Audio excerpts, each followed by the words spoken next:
Kwenye mwendelezo zile kesi za rapper Puff Daddy, mwanzilishi na mmiliki wa record label za Bad Boy, siku ya jana ilikuwa ni siku ya pili kwenye kusikiliza ushahidi kuhusiana na kesi takriban 22 zinazomkabili Sean Combs, Puff Daddy aka P Diddy. Na sasa hivi kesi inayosikilizwa ni kesi ya udhalilishaji, kumpiga na kumbaka aliyekuwa girlfriend wake Cassandra Ventura almaarufu kama Kesi. Ikiwa ni siku ya jana, akihitimisha siku ya pili kwa kutoa ushahidi kwenye kesi ya shirikisho inayomkabili Sean Combs, Puff Daddy, mwanamuziki Kesi Ventura alionekana akilia kwa uchungu, huku akifichua kwamba aliwahi kufikiria kujitoa uhai miaka 2 iliyopita kutokana na matatizo ambayo alikuwa akipitia kipindi yupo kwenye uhusiano na Puff Daddy. Kesi ameeleza kuwa kumbukumbu mbaya zinamlemea hivi sasa mpaka alijaribu kuondoka nyumbani akiwa na mpango wa kujitupa barabarani ili agongwe na gari afariki, lakini mume wake wa hivi sasa anafahamika kwa jina la Alex Fine alikuwa ni trainer wake kwenye gym moja huko California. Wakati Kesi ameachana na Puff Daddy, alikutana na huyu mshikaji huko California na mshikaji alianza kumcomfort Kesi kutokana na matatizo aliyopitia mpaka alipokuwa freshi, na wakaamua kutengeneza uhusiano mpaka kumpropose. Mbali na matatizo yote ambayo Kesi alipitia, mshikaji aliamua kusahau yale yote na kumpokea Kesi jinsi alivyo, akampropose, akamuoa na hivi sasa wana watoto wawili. Sasa huyu mshikaji ndiye ambaye alimzuia Kesi asijitupe barabarani ili agongwe na gari afariki kutokana na matatizo ambayo alikuwa akiyapitia. Kwenye maelezo yake mapya katika kutoa ushahidi wake, Kesi aliweka wazi kuwa mara kadhaa Diddy alitishia kuposti video za ngono alizorekodi wakati Kesi alipokuwa akishiriki kufanya mapenzi na wanaume wengine. Na hii ni baada ya kugundua kwamba Kesi ana mahusiano na mshikaji mwingine anayefahamika kwa jina la Kid Cudi. Huyu Kid Cudi ni rapper na ni mshikaji mkubwa sana wa Kanye West. Sasa kwa mujibu wa Diddy anasema kwa mujibu wa Diddy, back in the days, Diddy anasema alisanuka Kesi ambaye alikuwa ni girlfriend wake na mahusiano na rapper Kid Cudi. Kipindi hicho Kid Cudi alikuwa on top na miongoni mwa rappers ambao walikuwa wanasikilizwa sana. Sasa sababu iliyompelekea Kesi kumfungulia Kesi Diddy, alieleza kuwa wakati alipoachana na rapper Puff Daddy mwaka 2018, alitaka kuandika kitabu kuhusu maisha na uzoefu wake alipokuwa kwenye uhusiano na nguli huyo wa muziki wa hip hop kule US. Aliambia mahakama kwamba alitaka Sean Combs asome kitabu hicho kabla hajakitoa ili aelewe kile anachopitia kwenye mahusiano yao ya miaka takriban 11. Ndipo akaamua kuwasiliana na rapper Puff Daddy, Kesi huyo mwenyewe akiambia mahakama kupitia wakili wake kuomba asome kitabu hicho ili ampe fidia kwa yote aliyopitia.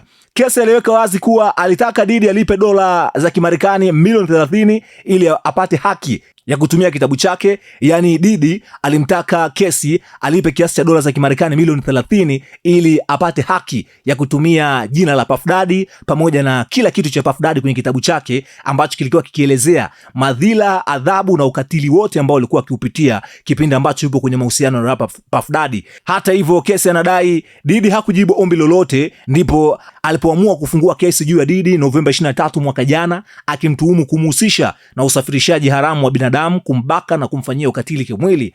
Aidha, baada ya sakata hilo kupamba moto kwenye mitandao ya kijamii, wawili hao walifikiria makubaliano ambapo kwa mujibu wa Kesi, Diddy alimlipa dola 20 tu kama fidia.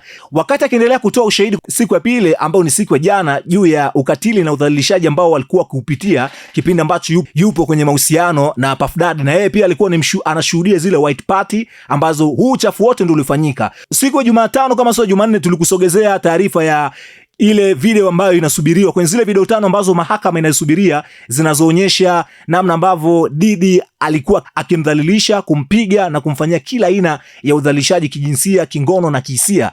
Sasa kuna video ambayo jana ilikuwa ikisambaa kwenye mitandao ya kijamii, video nyingine mpya ikimwonyesha Diddy akimpiga Kesi sehemu mbalimbali za mwili wake, mpaka watu wa pembeni ambao walikuwa kwenye eneo la tukio kuja kumzuia Diddy aache kumpiga Kesi. Lakini sio hivyo tu, Kesi anasema kuna kipindi aliugua UTI kali kutokana na zile freak off party ambazo zilikuwa zikifanyika, kama ambavyo anadai awali Diddy alikuwa akimuuza Kesi kwa wanaume wengine ili wamtumie kimwili. Ndipo ambako alipata UTI kali ambayo ilidumu kwa muda mrefu kwenye mwili wake mpaka alipopatiwa tiba. Hayo ni miongoni mwa machache ambayo Kesi amesogeza kwenye mahakama inayosikiliza kesi ya rapper Puff Daddy. Pia kumekuwa na mijadala kwa nini kesi haionyeshwi na kwa nini hakuna picha ambazo zinapigwa ndani ya mahakama. Ukweli ni kwamba hii kesi haisikilizwi na watu wanaozidi 50. Hawazidi kule ndani watu 50 kwa sababu wanaohitajika ni wale jurors kutoka kwenye ile jopo la juries.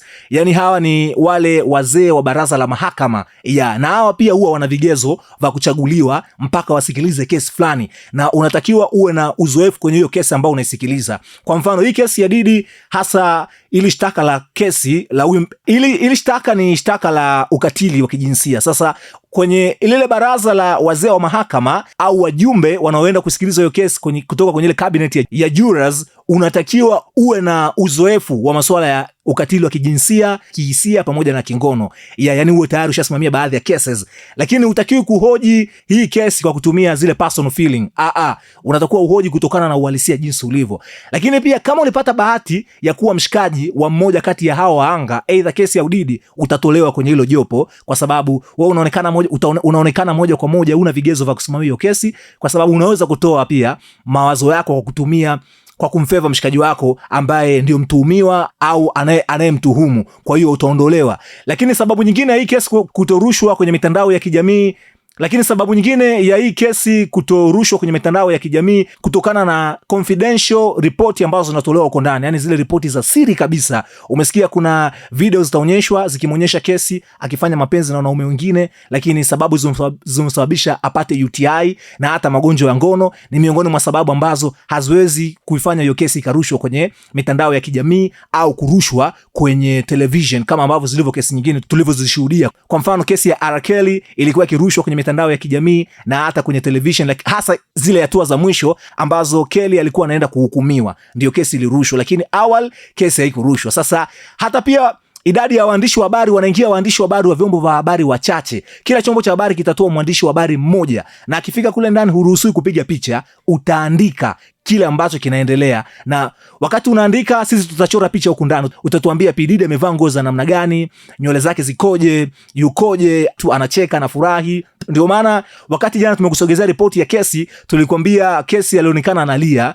Of course ni taarifa ambazo zilitolewa na waandishi wa habari baada ya kuandika kile ambacho kilikuwa kinaendelea kule ndani. Hizo ni baadhi ya tips na hints ya kile kinachoendelea kwenye kesi za rapper Puff Daddy pamoja na aliyekuwa mpenzi wake Cassandra Ventura almaarufu kama Casey. Still tutaendelea kukuletea hizo update kwa sababu leo inaingia kwenye siku ya 3, kesho ni siku ya 4. Weekend tutapumzika kwa sababu kesi itakuwa isikilizwe, then tutadondoka Jumatatu, tutazidi kukuletea hizo update mpaka pale ambako itakuwa ni mwisho wa hiyo kesi.